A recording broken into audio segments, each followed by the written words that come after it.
I'm Polly Saltonstall, editor of Maine Boats, Homes and Harbors magazine. Welcome to the second video in our new Maine Boats, Homes and Harbors at Home video series.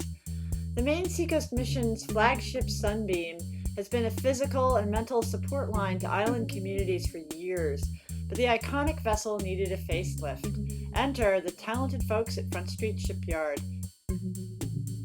The purpose of the boat, it historically has been a ministry, but the boat needed to diversify just to justify its presence on the island and its cost.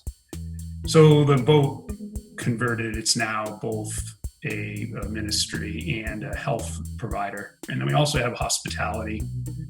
It's a coffee house for the islands that really have no social gathering point. So people come down, have coffee, play cribbage, just chat, get out of the house and visit with their neighbors on the boat. So the three aspects of the Sunbeam combine into quite a rich experience from one 74-foot boat that comes to the islands on a regular basis.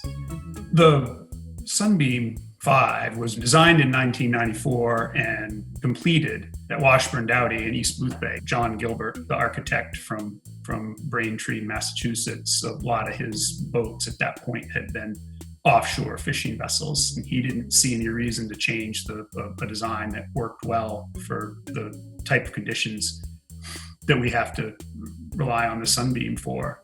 And so she's a trawler design, single screw with a bow thruster, and she served us well. But steel boats, they rust from the inside out, and it's insidious. It's in all the nooks and crannies, and you just can't get to it on a routine basis.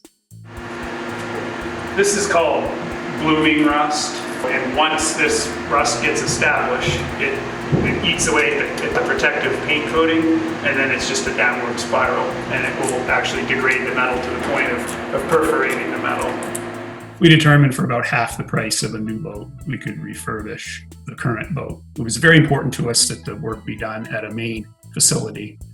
And Front Street Shipyard in Belfast, they won the bid, and the boat was dropped off there in the middle of May in 2019. The thesis of the whole job was to tear out the entire interior of the boat and sandblast the hull and recoat it. The modern primers are considerably better than the 25-year-old coatings that we had on the boat. The pilot house is probably about 80% done. The heated windows are in, and so this little device here heats the window. So even in the summer in foggy conditions, that will keep the visibility good from the pilot house.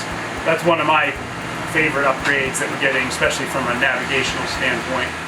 The galley is probably the last holdout. Most of the boxes for the cabinets and the countertops are being built off-site. One of the carpenters is doing that actually at his home workshop, which was a clever idea. They're still plugging along. I go down on nights and weekends and oversee the work and communicate remotely with Graham, who's the project manager.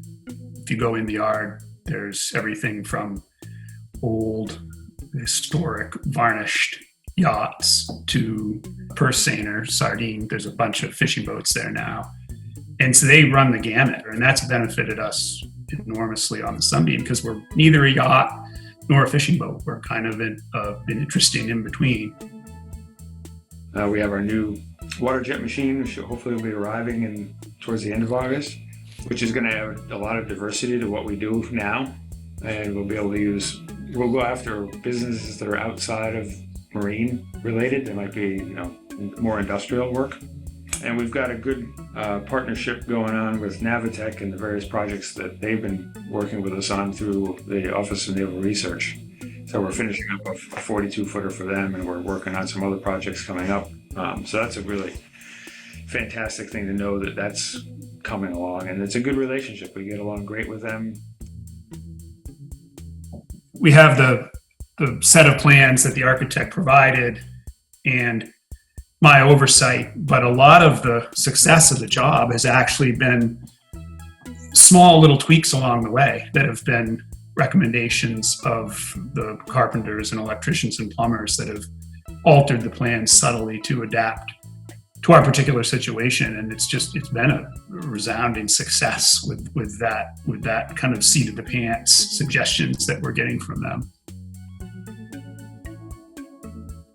And as much as it doesn't sound like it's the frills of it all, but to protect the boat for long term, to know that you've gone in all the way back to the bones and you've done the best process that could be done in today's world, I think that it will look good. If anybody were to take a wall panel down in 20 years from now, they're going to go, wow, somebody did it right.